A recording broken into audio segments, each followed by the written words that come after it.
hope this video series will give you some confidence to start applying these principles in your own practice. I hope that it can make these teachings and the merit treatment are far more accessible to a lot of clinicians, so that we can start to have a new way of looking at treatment and mental health.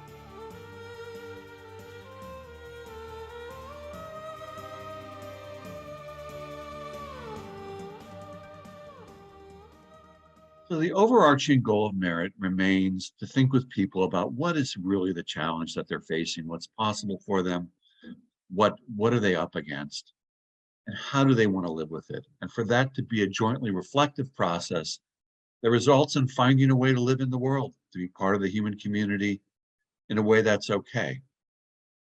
And there may naturally be limitations given the horrible things that have happened, or just sort of whatever it is that happens to all of us as human beings.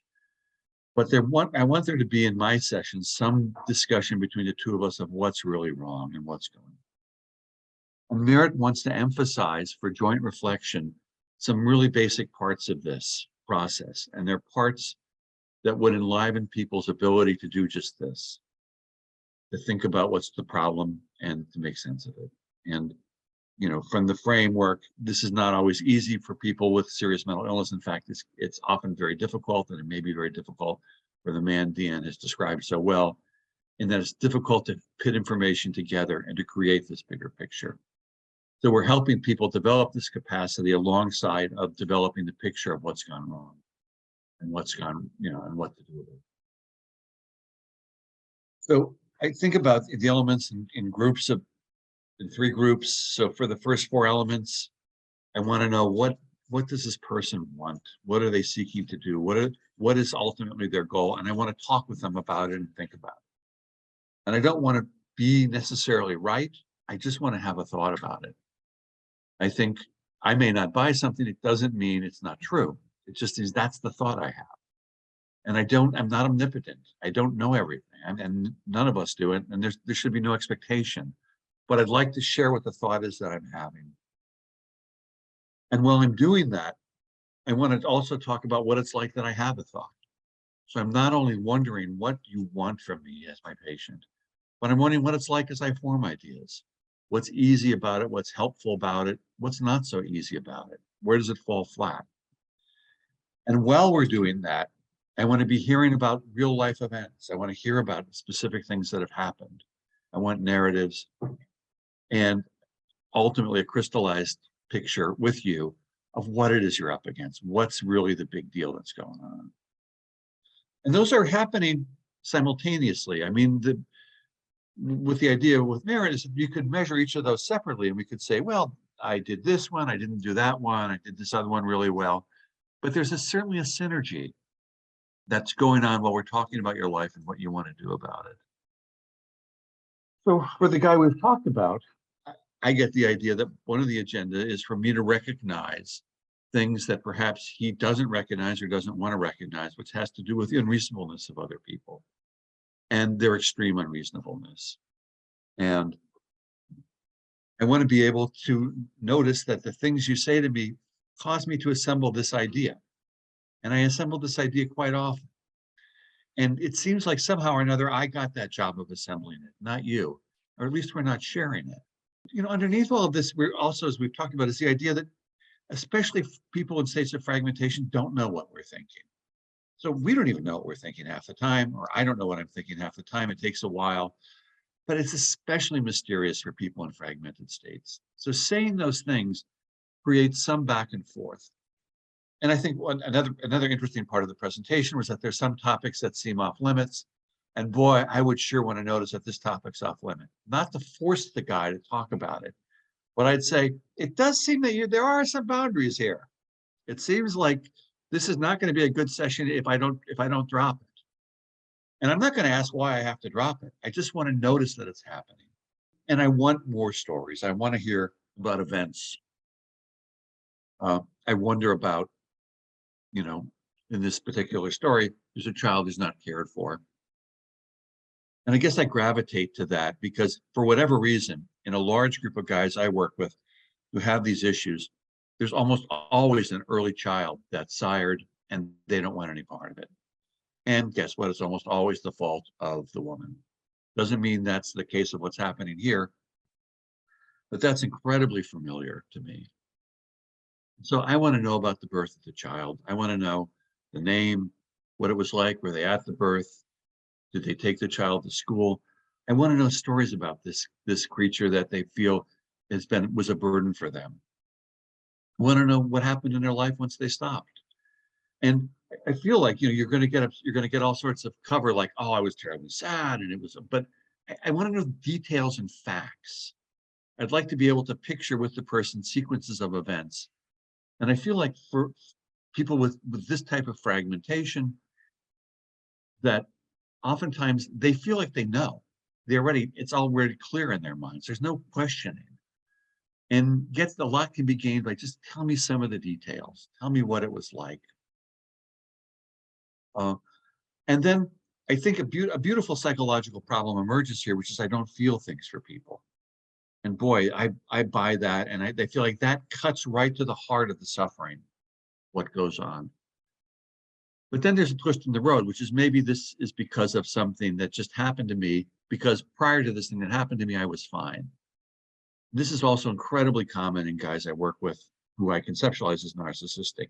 Everything was okay until the military was mean to them, until they were a victim of sexual assault, which is, of course, heinous and bad, until depression just suddenly hit, and it's a biological problem. So the story is, and this speaks to something Robert brought up, which is the sort of the narrating self, the dialogical self. The story is this: everything was great, then something bad happened to me, and now I'm really screwed. And ultimately, a corollary of that is that people shouldn't have to expect much of me.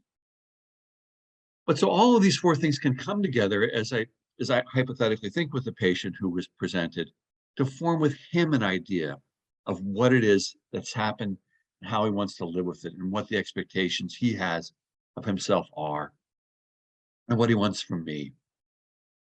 The next two elements are the most traditional of all, thinking about the relationship and thinking about what's changing as a result of it. And, Deanne, you gave us some good examples. One thing that happens as a result of it is he has an idea of someone he can hang on to when he gets upset. So it's perhaps one of the things that happens is he has a feeling that he has a life raft. But what is in the relationship, it also feels like it's important to recognize his charm and his wit, that's important. And that it matters that someone notices that there is something charming and witty about him. And I would want to say those things. I would say it seems important that I know these things and that I appreciate them. And I feel like it would be a terrible thing, in fact, if I didn't notice these things, or if I forgot them or lost track of them. I feel like I would maybe even do something that would hurt you if that were to happen. So this is back to sharing my mind. It's back to what the agenda is. It's back to the psychological problem. And there is this complex interplay of activities. Again, I think all of which are having me and the person I'm meeting with thinking about him or her or they, and wondering what in the world comes next. What's wrong and what do you want to do about it? The final two elements are scaffolding your thoughts so that they're useful for the person. Key thing is, did what I just say, was it helpful for you to think? I don't care if it made you happy or not, or made you mad, but was it helpful for thinking? And it doesn't mean because it was right, but did it help thinking? Any of us can say something really wrong that can totally unlock new ways to think. If the guy who's presented today is only able to identify what's in his mind, the seventh element of merit wants me to think about what's in your mind. What is the thought you're having? What is it you wish? If he's talking about his wife, similarly, there's a parallel scale, the O scale for awareness of others.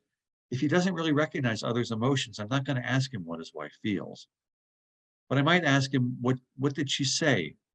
What thoughts do you think she has? What do you think she thinks about? What does she do? So in the seventh element, as you're doing all this stuff, you're wanting to, what does this guy see when he looks at the world? Is it just squares and triangles? Do the squares and triangles coalesce into houses? Are they just blobs of color, or can he see the Monet painting of the beautiful ship out at sea? And so for me, the sort of cold and hot theory of mind stuff doesn't make a lot of sense, that I have this one thing, which is this cold calculating thoughts, and this other thing, which are these emotions. I don't know how you could possibly be separate. They're certainly not in my experience. And it also is not that I'm the expert on myself. Usually my wife will figure out if I'm in a bad mood well before I do when I get home.